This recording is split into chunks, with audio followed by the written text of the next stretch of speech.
আজকে শুরু করব খুবই গুরুত্বপূর্ণ একটা টপিক, সেটা হচ্ছে মূল্যায়ন নিয়ে, যেটাকে ইংরেজিতে বলা হয় এভালুয়েশন বলা হয়।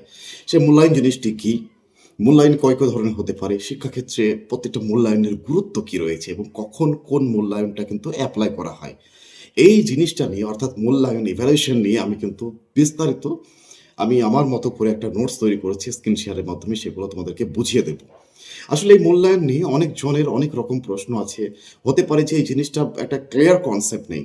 তো আসলে মূল্যায়ন জিনিসটা কি সেটা আমি শর্টে আগে আমি আমার তরফ থেকে ভিডিওর মাধ্যমে বলে দিচ্ছি। তারপরে স্ক্রিন শেয়ারের মাধ্যমে কিন্তু আমি সেগুলোকে শেয়ার করব। সেগুলো বুঝিয়ে দেবো এবং সেগুলো তোমরা প্রত্যেকে খাতায় টুকে নেবে।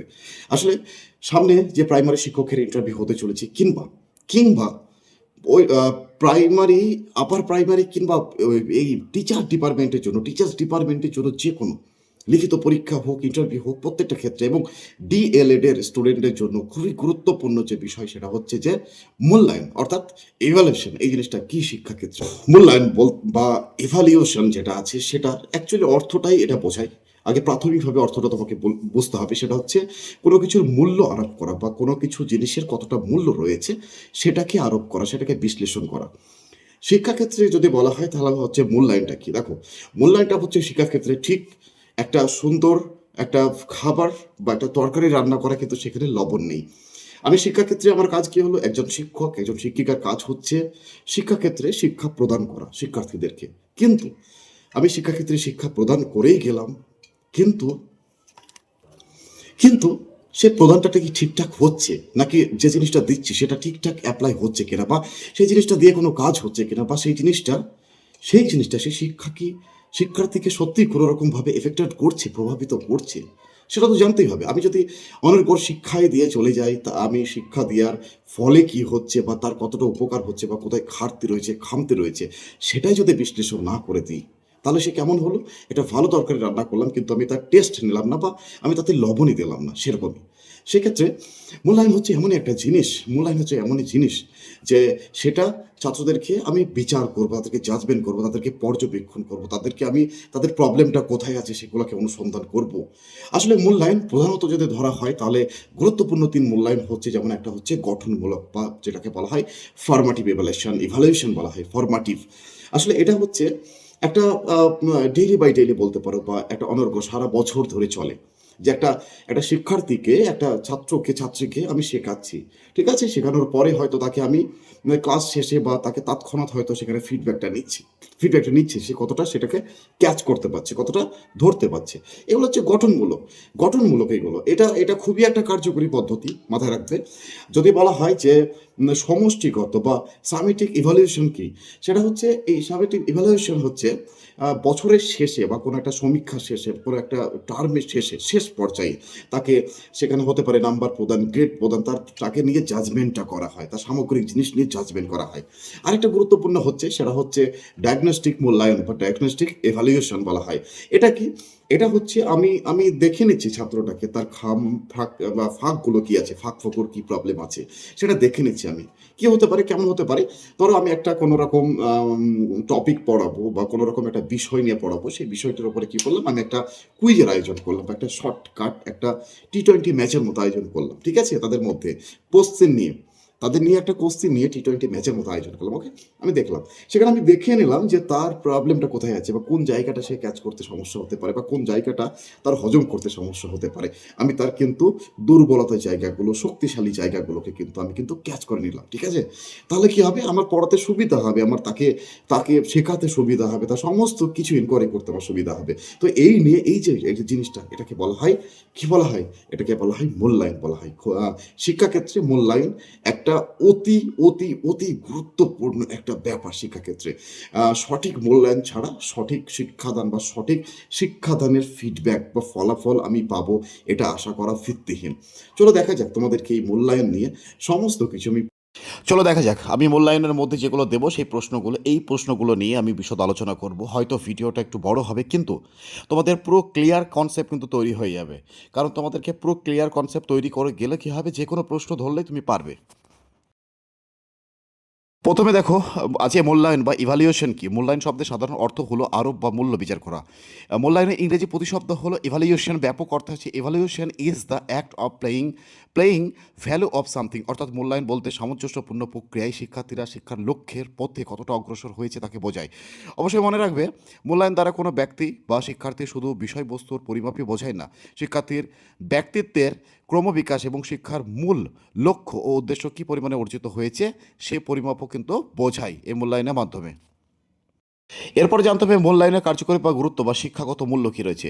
শিক্ষাক্ষেত্র তথা সামগ্রিক ক্ষেত্রে মূল্যায়ন খুবই কার্যকরী একটি পদ্ধতি। এর গুরুত্ব অপরিসীম। এর মধ্যে কিছু গুরুত্ব আমরা আলোচনা করা হলো। প্রথমত দেখো, মূল্যায়ন শিক্ষার্থীদের তাদের অগ্রগতি পরিমাপ করতে সাহায্য করে এবং তাদের বর্তমান অবস্থা সম্পর্কে স্পষ্ট একটা কী দেয়, ধারণা দেয়। শিক্ষাক্ষেত্রে শিক্ষার্থীদের জ্ঞান, দক্ষতা ও পারদর্শিতা পরিমাপ করা হয়, অর্থাৎ শিক্ষার্থীর অগ্রগতির পর্যবেক্ষণে মূল্যায়ন গুরুত্বপূর্ণ ভূমিকা রাখে। তারপর মূল্যায়ন শিক্ষার্থীদের তাদের ভুলগুলো চিহ্নিত করতে এবং সেগুলি শুধরে নিতে কিন্তু ভীষণভাবে সাহায্য করে। মূল্যায়নের গুরুত্ব এরপরে আসছে। মূল্যায়নের মাধ্যমে শিক্ষকরা শিক্ষার্থীদের সম্পর্কে গুরুত্বপূর্ণ তথ্য পান, যা তাদের বা তিনাদের শিক্ষণ কৌশলগুলোকে সামঞ্জস্য করতে সাহায্য করে।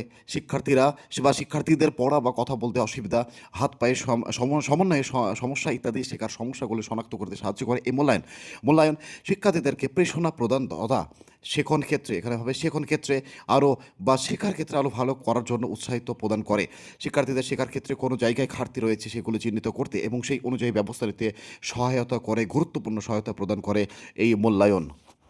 এরপর আসছি, এটি তথ্যভিত্তিক নির্দেশনা শিক্ষাদানে সহায়তা করে এবং শিক্ষা ব্যবস্থার ক্ষেত্রে শিক্ষাগত মান ও জবাবদিহিতা নিশ্চিত করতে সাহায্য করে এই মূল্যায়ন। এছাড়া সর্বশেষ বলতে পারি যে মূল্যায়ন পাঠ্যক্রমের কার্যকারিতা মূল্যায়নের মাধ্যমে সেটির উন্নতির জন্য তথ্য সরবরাহ করে এবং শিক্ষাগত লক্ষ্যের সঙ্গে সামঞ্জস্য রেখে সামগ্রিক শিক্ষার উন্নতিতে ভীষণভাবে সাহায্য করে এই মূল্যায়ন। পর অতি গুরুত্বপূর্ণ তোমাকে দেখতে হবে, সেটা হচ্ছে গঠনমূলক মূল্যায়ন অর্থাৎ ফরম্যাটিভ ইভ্যালুয়েশন কি। গঠনমূলক মূল্যায়ন হলো শেখার প্রক্রিয়া চলাকালীন শিক্ষকদের দ্বারা পরিচালিত একটি চলমান প্রক্রিয়া, যার মাধ্যমে শিক্ষার্থীদের অগ্রগতি পর্যবেক্ষণ করা হয় এবং তাদের উন্নতিতে সাহায্য করার জন্য প্রতিক্রিয়া প্রদান করা হয়। এর মূল লক্ষ্য বা মূল উদ্দেশ্য হলো শেখার পথে শিক্ষার্থীদের সাহায্য করা, হেল্প করা, তাদের দুর্বলতা চিহ্নিত করা, আর বলতে পারি যে শিক্ষার কৌশলগুলি সামঞ্জস্য করা। এটি সাধারণত কম ঝুঁকিপূর্ণ, গ্রেডহীন হয় এবং এটি একটি শেখার মূল্যায়ন যা কিন্তু শিক্ষার চূড়ান্ত মূল্যায়ন নয়। চূড়ান্ত মূল্যায়নটা কোনটি? চূড়ান্ত মূল্যায়ন হচ্ছে সমষ্টিগত মূল্যায়নটা। এরপর জানতে হবে গঠনগত বা গঠনমূলক মূল্যায়নের কী গুরুত্ব বা সুবিধা বা বৈশিষ্ট্য রয়েছে। দেখো, এটি শিক্ষার্থী কেন্দ্রিক একটি মূল্যায়ন। শিক্ষক শিক্ষার্থী উভয়ের কিন্তু দুইজনের কিন্তু প্রতিক্রিয়া প্রদানে সাহায্য করে। এই মূল্যায়নটি সারা বছর ধরে চলে, অর্থাৎ বলা যেতে পারে এটি একটি চলমান বা বিদ্যমান প্রক্রিয়া। শিক্ষার্থীরা ভুল করলে বা সমস্যায় পড়লে এই মূল্যায়নের সাহায্যে দ্রুত সমাধান করা যায় কিন্তু। এবং সর্বশেষ বলতে পারি যে গঠনমূলক মূল্যায়ন বিভিন্ন উপায়ে করা যায়, যেমন মৌখিক প্রশ্নের মাধ্যমে, লিখিত পরীক্ষার মাধ্যমে এবং আলোচনা কিংবা দলীয় কাজের মাধ্যমে কিন্তু করা যেতে পারে গঠনমূলক মূল্যায়ন। এরপর আসছে সমষ্টিগত মূল্যায়ন বা সামেটিভ ইভ্যালুয়েশনটা কি। যে মূল্যায়নে একটি নির্দিষ্ট সময় শেষে শিক্ষার্থীদের সময় শেষে কিন্তু দেখো একটি নির্দিষ্ট সময় শেষে শিক্ষার্থীদের পারদর্শিতা পরিমাপ করার জন্য সংগঠিত করা হয় তাকে বলা হয় সমষ্টিগত মূল্যায়ন। অবশ্যই মনে রাখবে, শিক্ষণ প্রক্রিয়ার সার্বিক ফলাফল এই ধরনের মূল্যায়ন থেকে কিন্তু পাওয়া যায় বা করা হয়ে থাকে। দেখব এই মূল্যায়নের গুরুত্ব বা কার্যকারিতা। সমষ্টিগত মূল্যায়ন একটি নির্দিষ্ট সময়সীমা বা কোর্সের শেষে শিক্ষার্থীর জ্ঞান ও দক্ষতা কতটা অর্জিত হয়েছে সেটা পরিমাপ করে।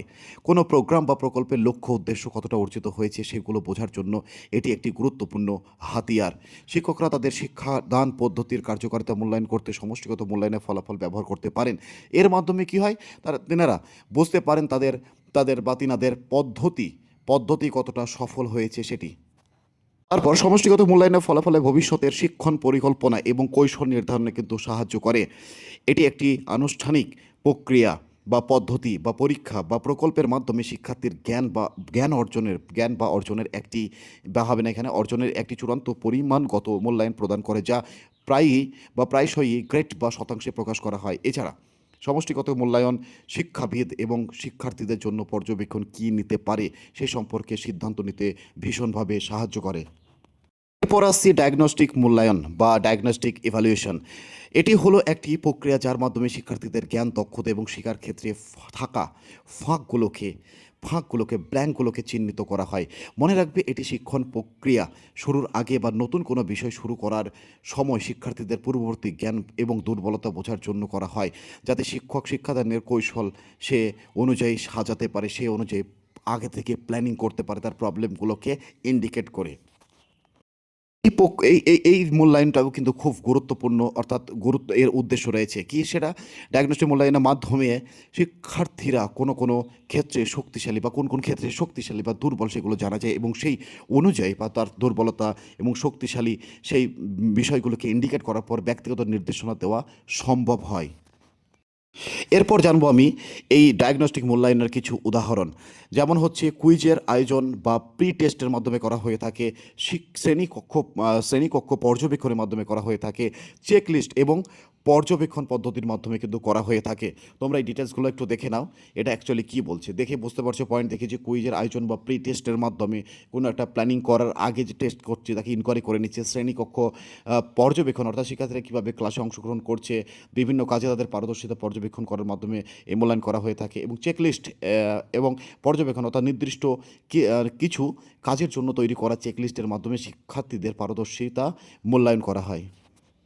সর্বশেষ একটা আছে, সেটা হচ্ছে অনানুষ্ঠানিক বা আনুষ্ঠানিক পরীক্ষার আয়োজন। বিভিন্ন ধরনের প্রশ্নপত্র বা পরীক্ষা নেওয়া যেতে পারে যা শিক্ষার্থীদের দক্ষতা, জ্ঞানের গভীরতা পরীক্ষা করে।